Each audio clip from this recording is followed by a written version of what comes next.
For me, the heart of The Glassworker really emerged in the storyboarding process. I took it on myself to draw all the storyboards. As a kid, I obsessively watched my heroes draw their films. Just something about that deeply resonated with me. I could see the film in my head when I closed my eyes. I knew exactly what I wanted to do. I even drew my live-action short films with this exact storyboarding process. In order to realize The Glassworker, I had to put extra detail into the storyboarding process. Because our team was still inexperienced, and having made a few short films and the Kickstarter pilot, I knew what I wanted to do, and I knew how I wanted it to be executed. I planned every shot very meticulously, paying close attention to the framing and composition, the expression and the designs of the characters, the lighting, and what I'm trying to say in the scene, and what I want the audience to feel. It is an extremely technical process. You have to have a firm understanding of animation. Being an animator myself really helped in this aspect. I think I drew a total of 1,477 shots. That's almost 2,400 individual drawings. It took 17 intense months, but I finally completed the film Storyboards in September 2020, right in the middle of the pandemic.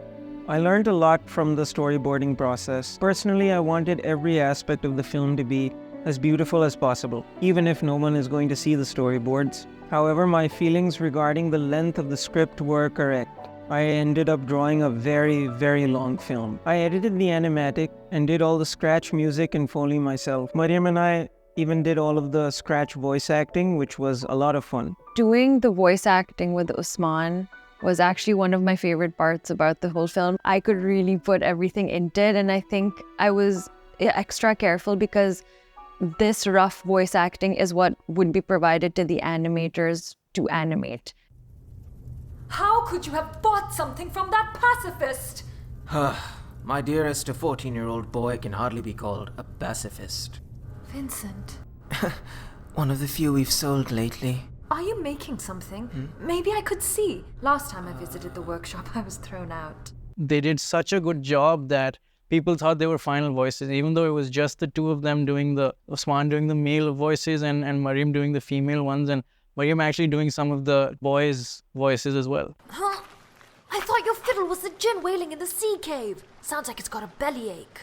This is my violin, not a fiddle, and if anything sounds like a bellyache, it's you. Hey! The film was now in a form where we could begin presenting it to people. Our reputation in Pakistan was slowly spreading, and the studio was constantly being visited by people excited by the prospect of this sort of work being done in Karachi. One such visitor was Rashna Abdi. Rashna wanted to connect us to an old friend from college.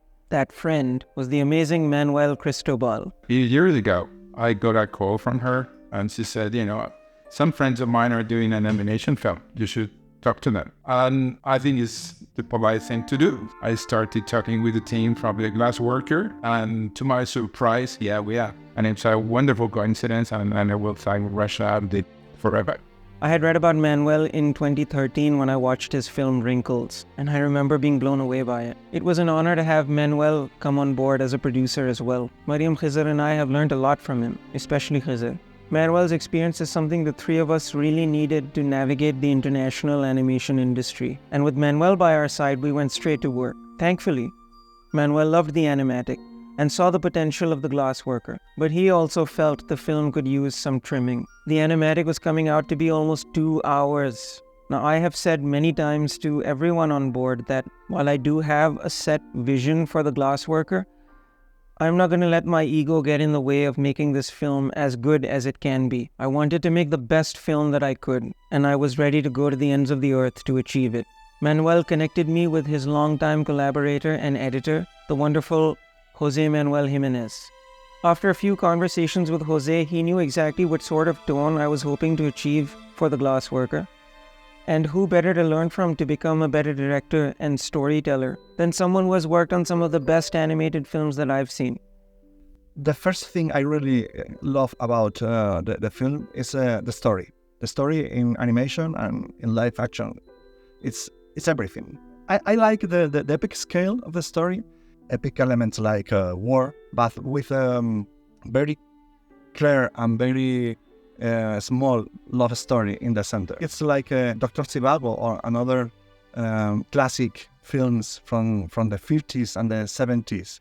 I really like to work with Usman because he is very kind, is very friendly. He really understands the process of editing. I remember the editing process for the Animatic being extremely difficult, having to cut a lot of things, but Jose taught me to trust the story that I had drawn.